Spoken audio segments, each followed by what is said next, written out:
Hey everybody, it's Gabe again. I've got a demonstration to show you today, and that's how to connect the AlkaStream to your kitchen sink. This is a standard countertop installation. Well, the first thing you're going to want to know is my faucet normal? Anytime there's a faucet that's got a pull-out sprayer, you can take a shower in your sink if you need to, that kind of situation, the countertop installation is not going to work, which is fine because what you're going to need to do then is just get the under sink kit that we have available on the website, and you'll actually put it in with a separate faucet. If you have another faucet already, a separate drinking and cooking water faucet with a filter underneath your sink, piece of cake. The AlkaStream will take that place of that filter. A very quick connection. I'm not even going to show you that. Today is just going to focus on countertop installation only. When you get your AlkaStream, you're going to see that there is a large Ziploc bag in there with a bunch of different pieces. Most importantly today will be the tubing that we're going to use. This is 1/4 inch tube, and you've got about a 5-foot length of that, so plenty of tube for those that need extra. And then also there'll be a little smaller baggie, and inside of there is your drinking rod, your drinking spout. Looks like this. This is what the water will actually come out of. So that's what you're going to need out of this bag right now. You're also going to find a small little white box here with your ionizer accessories. That's the diverter valve that looks like this. There's also some little black gaskets and washers in there, and there's a male-female adapter piece as well that some people may need to use to make this compatible with their faucet.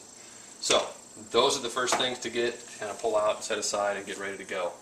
Step one, the first thing you're going to want to do is take the aerator off of your faucet. I've already taken mine off just to save some time here. You don't need to see me just turning something off of here.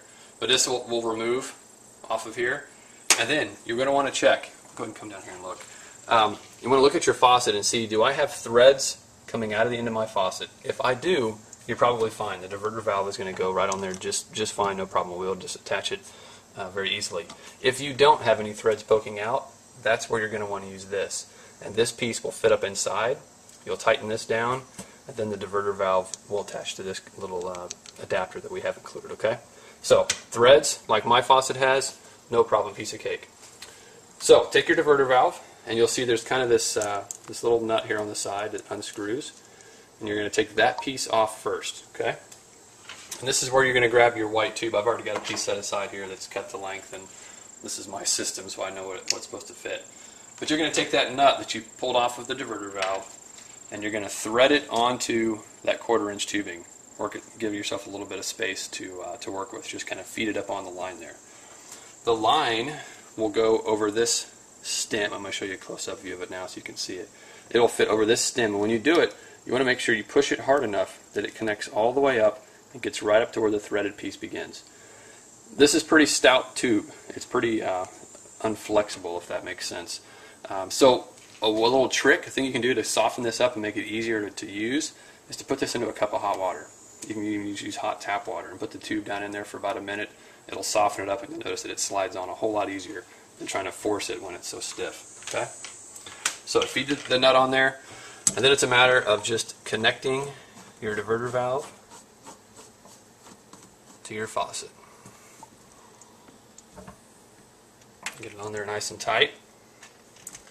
I'm just going to hand tighten it for now. If you wanted to, you could use a little wrench and tighten it on even more, but I'm not going to worry about that. Then you're going to want to take your 1/4 inch tube here and feed it onto your faucet, or feed it around your faucet, up onto the diverter valve. Get that seated up tightly against the threads, and then put that nut back on. Again, you should be able to just finger tighten this, and you're good. Now it comes down to how much space do you have at your sink, and that's going to be where this tubing, comes into play. Where we're going to want to cut this tube. Make sure you have enough room to swivel this, and give yourself the ability to use both sinks or however your sink's set up. And also consider the fact that you may want to take this when it's time for its monthly cleaning and just set it in the sink, because it makes it a little easier to pull the filter out. If you make any splashes, your cleanup's a lot easier as well. My wife prefers I do it that way than all over the counter. So anyway, so kind of figure out what length you need, and then just cut this tube. You can use a pair of scissors, you can use a pair of wire cutters, PVC, or I'm sorry, they make even special cutters for this tube. Scissors work fine. Just make sure when you do it, it's nice and flush and straight across. Don't cut it at an angle. Make it as perpendicular of a cut as possible, okay? And now you're going to see there is a blue little valve here, a little flipper valve, sticking out from the side of your AquaStream. This gives you the ability to change the flow rate. When it's wide open, you can flush the filters just with wide open flow that way. And then you can adjust the flow as well to get the best drinking flow for the water, and I'll talk about that in a minute. But this is just a compression fitting, so that pipe is just going to fit inside of this. There you go, done. It's seated in there. You can't pull it out. We've got a good tight fit now. Now you just have to position the AquaStream over the sink as you want it.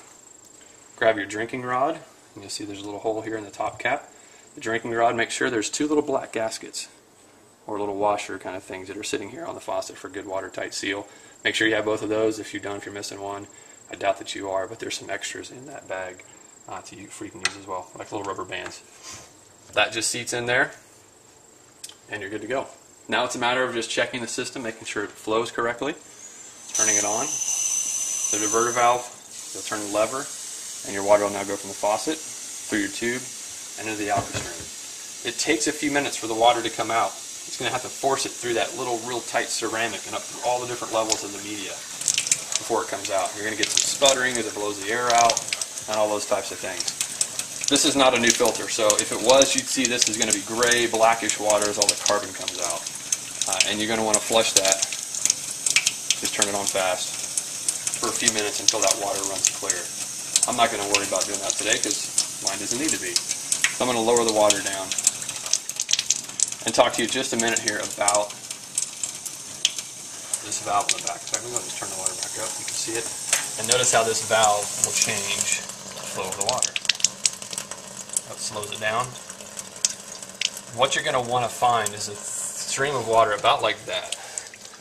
What I recommend for most people to do is set this at about a 45-degree angle. When the blue lever is in line with the tube, that's full open. If you set it about 45 degrees off, you're going to have about the right flow. No matter how high you turn the faucet, you're going to get the right kind of flow.